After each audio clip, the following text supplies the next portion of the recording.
पुल था ये सनत नगर जो पुल था ये 2024 में कंप्लीट होना चाहिए। एक साल का इसका टर्नओवर था, ठेकेदार नहीं कर पाया और मैंने वही देखने आया था कि पुल क्यों नहीं कंप्लीट हो रहा। और मैं देखूंगा अगर मेरे ऑफिसर किसी की गलती होगी तो उसके पे भी एक्शन होगा। और ठेकेदार साहब को मैंने साफ कह दिया कि आप ये सोचें कि आपके कहने से ये काम चलेगा, नहीं, ये डिपार्टमेंट के कहने से काम चलेगा। और मैं हैरान हुआ जब मैंने पूछा कि ठेकेदार ने पेमेंट कितनी ली है, क्योंकि इसको अलाटेड वर्क जो है वो 29 करोड़ का है इस पुल का, और पेमेंट उसने अभी तक ले चुका है 2023 से लेके आज तक 23 करोड़, पीछे रह गया 7 करोड़।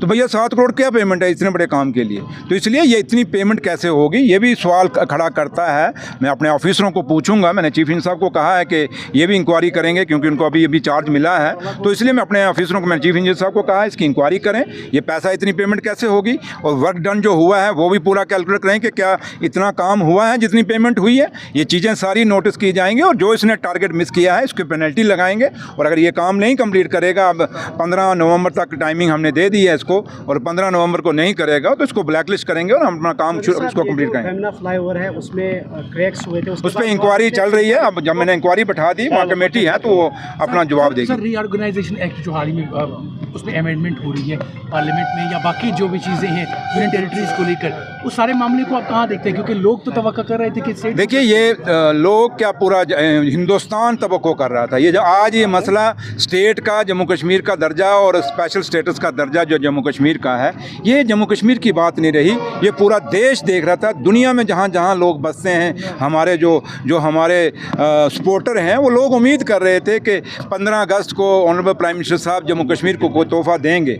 लेकिन 15 अगस्त भी हमारा मिस हुआ। लेकिन कल जब परसों रात को ये खबरें चली कि कल बिल पेश हो रहा है, तो लोगों को यही तवक्को की थी कि जम्मू कश्मीर का जो वादा प्राइम मिनिस्टर साहब ने किया था, जो वादा हिंदुस्तान के होम मिनिस्टर साहब ने किया था, जो वादा ऑनरेबल सुप्रीम कोर्ट ने किया था, वो वादा निभाएंगे। और कल जो बिल आएगा, जम्मू कश्मीर को अपना स्टेट का दर्जा वापस मिलेगा। लेकिन बदकिस्मती के साथ कहना पड़ता है कि वो स्टेट का दर्जा का रेजोल्यूशन लाने के बजाय, वो बिल लाने के बजाय, और एक न्यायिक शोषा लेके आ गए कि भाई जो मंत्री को ईडी पकड़ेगी या किसी चीफ मिनिस्टर को पकड़ेगी या किसी भी सरकार को कोई लीडर होगा उसको पकड़ेगी, तो 30 दिन के अंदर रहेगा तो 31 डे को उनका सब कुछ ख़त्म हो जाएगा। ये तो सरकारों को ख़त्म करने वाली बात थी। तो लिहाजा हिंदुस्तान कुछ और उम्मीद कर रहा था इस बिल से कि जम्मू कश्मीर को क्या मिलेगा। लेकिन हमें ये कल के बिलों से ये ऐसा लगा जैसे ये फिर अंग्रेज़ी राज की तरफ हिंदुस्तान बढ़ रहा है। और जो अंग्रेज़ों ने हमारे साथ जोर ज़बरदस्ती की थी, उस 200 साल जो गुलामी हमें रखा था, कहीं ये भी तो हमें गुलाम करना तो नहीं चाहते। ये बिल का नज़रिया यही लगता है। तो लेकिन है कि हिंदुस्तान का नौजवान बहुत जागरूक है, और वो जागरूक पढ़ा लिखा हिंदुस्तान है। ये 47 से पहले वाला हिंदुस्तान नहीं जहाँ अनपढ़ता बहुत ज़्यादा थी। अब वो माहौल नहीं, लोग पढ़े लिखे हैं, जागरूक हैं। ऐसा कानून कभी पास नहीं होने देंगे। कल आपने हिंदुस्तान के उस पार्लियामेंट, जिस पार्लियामेंट को हम मंदिर के रूप में देखते हैं, जिस पार्लियामेंट को हम मस्जिद के रूप में देखते हैं, जिस पार्लियामेंट को हम एक गुरुद्वारा साहब के नज़र से देखते हैं, क्योंकि वो हज़ारों लाखों कुर्बानियाँ देने के बाद उसकी नींव जो है कुर्बानियों पर टिकी हुई है उस पार्लियामेंट की।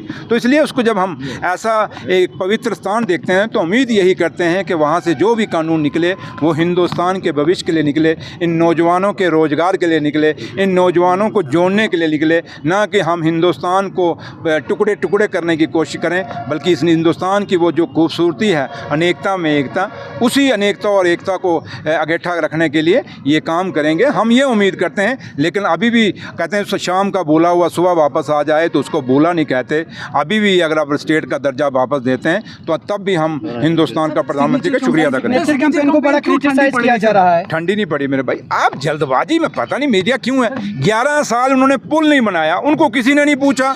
आज हम हैं जनाब पुल क्यों नहीं बना। अभी कहीं कोई ट्वीट करता है, कोई फेसबुक पे मीडिया वाले चढ़ाते हैं जनाब ये सनत नगर पुल क्यों नहीं बना। वो भैया 11 साल का तो उनको साफ पूछो, ये 11 साल में के कोटे में है ना, हमारे कोटे में तो नहीं है। लेकिन जब से मैं आया हूँ, आप देखें उमर अब्दुल्ला सरकार आई है, उमर साहब ने हुकूमत संभाली है, आज काम फास्ट हुआ या नहीं हुआ, ये आप खुद देख रहे हैं। ये हमारी तारीफ करिए। हाँ, रही बात जहाँ तक है, अभी 15 अगस्त आज कितनी है, आज मेरे ख्याल 20 है, 21, तो 6 दिन में आप कहते हो क्या हुआ सिग्नेचर कमेंट का। भैया हो जाएगा। अब मसला हमारा शोशेबाजी से नहीं, हम फोटोग्राफी वाले, ये नेशनल कॉन्फ्रेंस फोटोग्राफी वाली पार्टी नहीं है, या एक शोशा खड़ा करने वाली नेशनल कॉन्फ्रेंस के मेरा लीडर नहीं है। लीडर ने एक बात कही है, अगर 15 अगस्त के दिन वो कुर्बानियों वाले दिन, जश्न आज़ादी के दिन कही है, तो उसका कोई मकसद है, तो जो भी हम करेंगे वो आपके सामने आएगा। Thank you.